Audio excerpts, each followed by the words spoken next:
Assalamualaikum warahmatullahi wabarakatuh. Bersama Bapak Firman Eka Lesmana di sini. Pada kesempatan kali ini kita akan membahas kompetensi dasar menyajikan kurva S pada mata pelajaran estimasi biaya konstruksi kelas 12 Desain Pemodelan dan Informasi Bangunan. Baik, pada pertemuan minggu lalu kita sudah mampu membandingkan realisasi anggaran dan rencana anggaran biaya. Nah, sebelum kita mampu membandingkan, berarti kita harus mampu menghitung rencana anggaran biaya terlebih dahulu. Di mana pada rencana anggaran biaya itu, kita harus mampu menghitung volume, kemudian menghubungkan dengan analisa harga satuan pekerjaan, sehingga keluar harga dari masing-masing pekerjaan.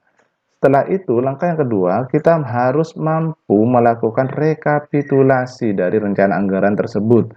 Setelah itu, langkah yang ketiga, kita periksa kembali.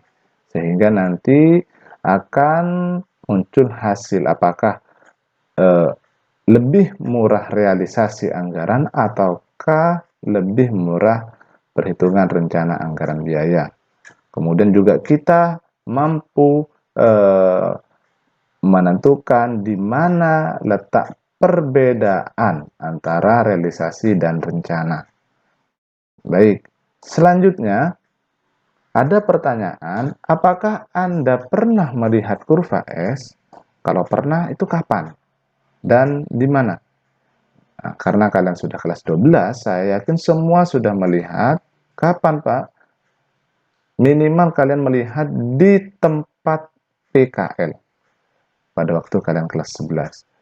Tapi saya belum paham, Pak. Wajar, karena kita akan mempelajari kurva S ini di kelas 12. Kemudian, tujuan dari pembelajaran ini, jadi dengan kegiatan pembelajaran estimasi biaya konstruksi ini, diharapkan peserta didik bekerja sama, disiplin, dan bertanggung jawab dalam kegiatan pembelajaran, serta yang pertama, di akhir pembelajaran ini diharapkan peserta didik dapat mengemukakan konsep kurva S dengan benar. Yang kedua, di akhir pembelajaran ini diharapkan peserta didik dapat menguraikan konsep kurva S dengan benar.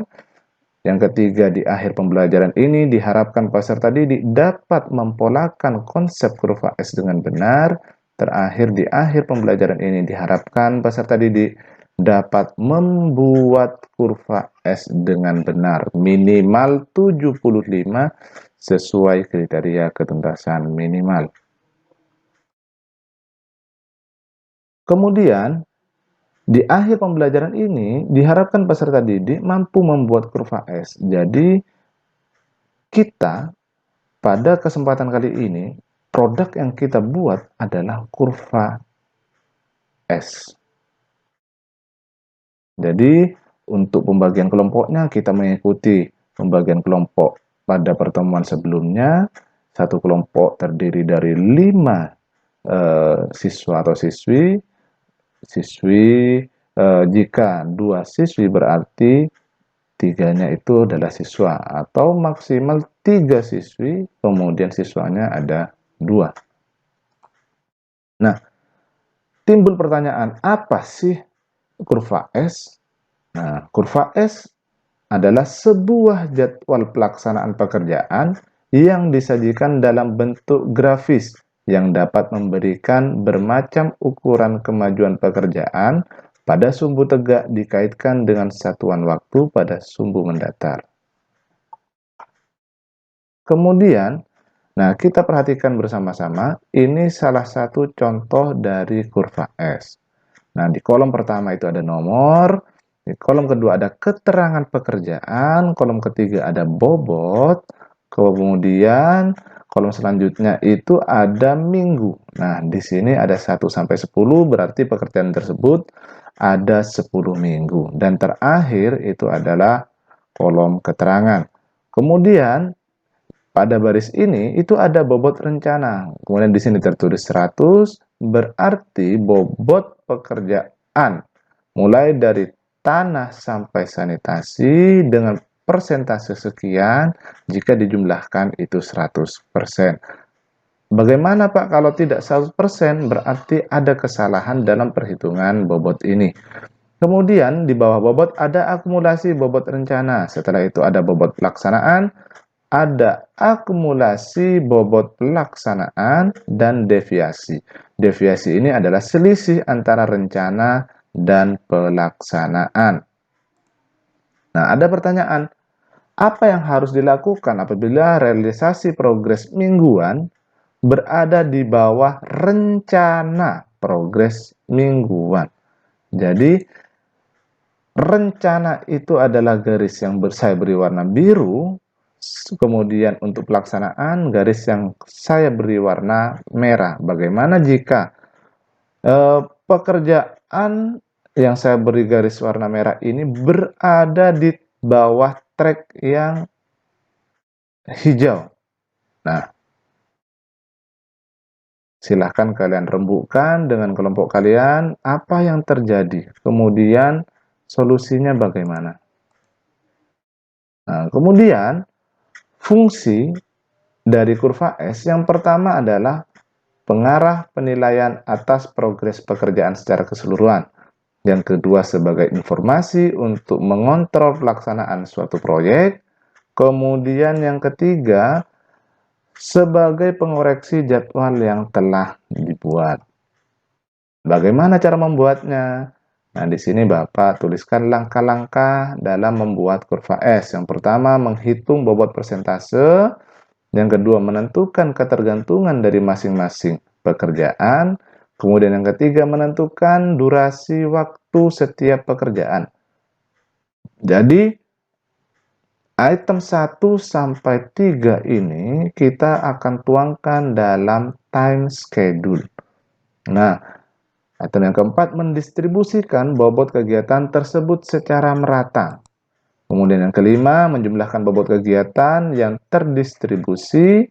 Yang keenam, menuliskan nilai hasil penjumlahan pada bagian bawah diagram batang. Kemudian yang ketujuh, plot titik-titik diagram batang. Dan yang kedelapan, menghubungkan titik-titik yang sudah diplot tersebut, maka kurva S akan terbentuk.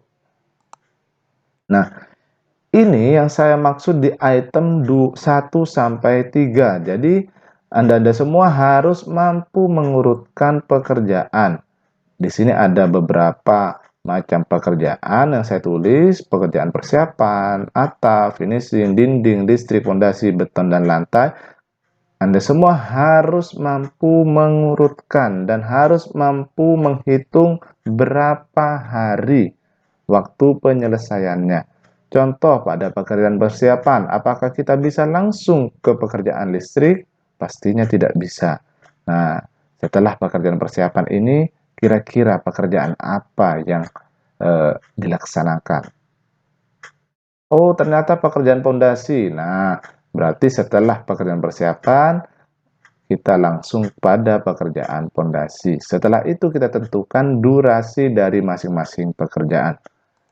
Sehingga nanti kita tuangkan dalam tabel time schedule. Nah, di sini contoh yang pertama, pekerjaan pengukuran itu dilaksanakan di minggu pertama. Kemudian pekerjaan boplang dikerjakan setelah pekerjaan pengukuran selesai, dan begitu seterusnya. Apabila tidak ada pertanyaan, silahkan kalian buka link Google Drive di bawah ini. Kemudian kelompok sesuai dengan kelompok minggu lalu. Jadi satu kelompok ada 5 orang, di mana terdiri dari 2 siswi, 3 siswa, atau 3 siswi, 2 siswa. Kemudian durasi atau deadline-nya, waktu penyelesaian 30 menit. Apabila sudah selesai 30 menit, Anda semua per kelompok melakukan presentasi dengan durasi 5 menit. Nah, kesimpulan dari pembelajaran kali ini, kurva S dapat mengetahui kapan dimulainya suatu item pekerjaan, lama pekerjaan, dan rencana selesainya. Pada pertemuan yang akan datang, kita akan membahas bagaimana cara menghitung bobot persentase pekerjaan, rencana, anggaran biaya. Demikian pertemuan pada kali ini.